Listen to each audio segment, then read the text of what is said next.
This LOS is described securities issued by sovereign governments. Sovereign bonds. Characteristics of sovereign bonds.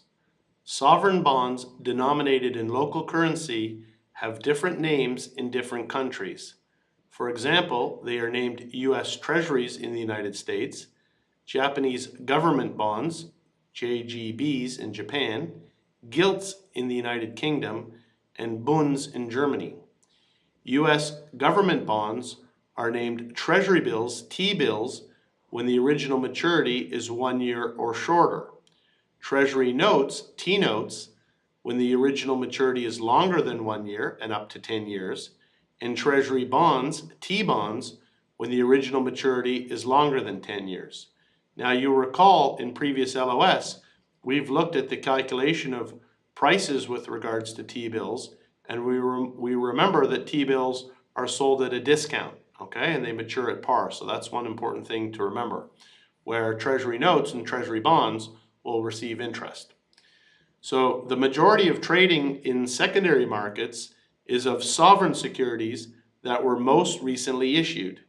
These securities are called on the run.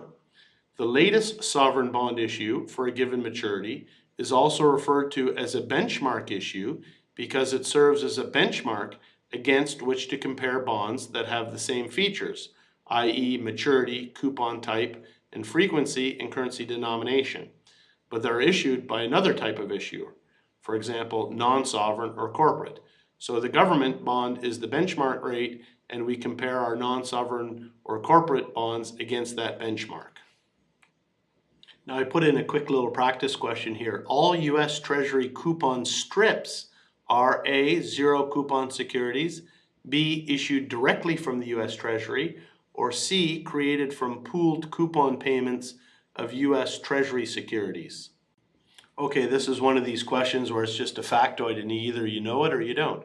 So the correct answer is A. All U.S. Treasury coupon strips are zero coupon securities. Although the U.S. Treasury does not issue zero coupon securities, it has created the strips program through which securities that are stripped from the principal or interest payments of U.S. Treasury securities become direct obligations of the U.S. government, okay? So Treasury coupon strips are not issued directly by the U.S. Treasury, and they're not created from a pool of coupon payments. They are simply zero coupon securities. Sovereign bonds. Credit quality of sovereign bonds. Sovereign bonds are usually unsecured obligations of the sovereign issuer. That is, they are not backed by collateral, but by the taxing authority of the national government. Types of sovereign bonds. So there's 3 types of sovereign bonds that are listed in the text. The first is fixed rate bonds, which are the most common. The second is floating rate bonds. And the third is inflation-linked bonds. So we'll do 3 practice questions to finish this LOS. The first one, sovereign bonds whose coupon payments and or principal repayments are adjusted by a consumer price index are most likely known as A, linkers, B, floaters, or C, consols. So A is correct because sovereign bonds whose coupon payments and or principal repayment are adjusted by a consumer price index are known as inflation-linked bonds or linkers, okay? B is incorrect because floaters describe floating rate bonds that have a coupon rate tied to a reference rate, such as LIBOR. And finally, C is incorrect because remember, consols are sovereign bonds with no stated maturity date issued by the UK government. Okay, just wanted to take a quick screenshot of the ebook and show you where that term linkers was buried in the text.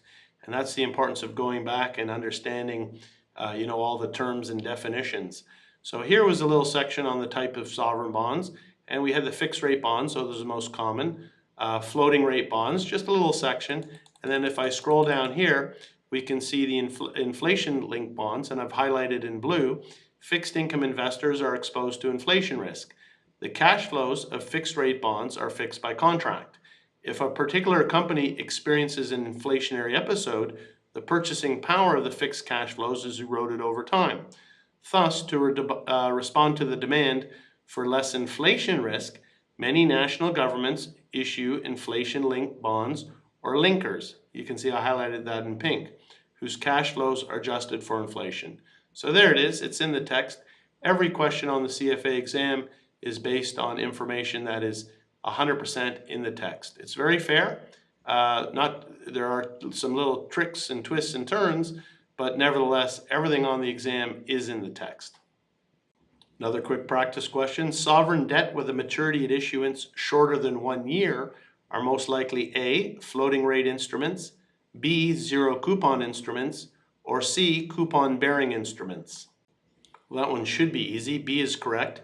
Most debt issued by national governments with a maturity at issuance, original maturity, shorter than 1 year, takes the form of zero coupon instruments, like the T-bills in the United States. A and C are incorrect because floating rate and coupon bearing instruments are typically types of sovereign debt with maturities longer than 1 year. And one last practice question to finish this LOS. Floating rate bonds are issued by national governments as the best way to reduce A, credit risk, B, inflation risk, or C, interest rate risk. Again, that one should have been fairly easy. Floating rate bonds are issued by national governments as the best way to reduce interest rate risk. C is correct. The coupon rates of floating rate bonds are reset periodically based on changes in the level of a reference rate, such as LIBOR, which reduces interest rate risk. A is incorrect because credit risk, although low for sovereign bonds, cannot be reduced by linking the coupon to a reference rate. And B is incorrect because although inflation risk is lower for floating rate bonds than for fixed rate bonds, floating rate bonds are not as good as inflation-linked bonds to reduce inflation risk. Okay? And that is the last slide for this LOS. Thank you.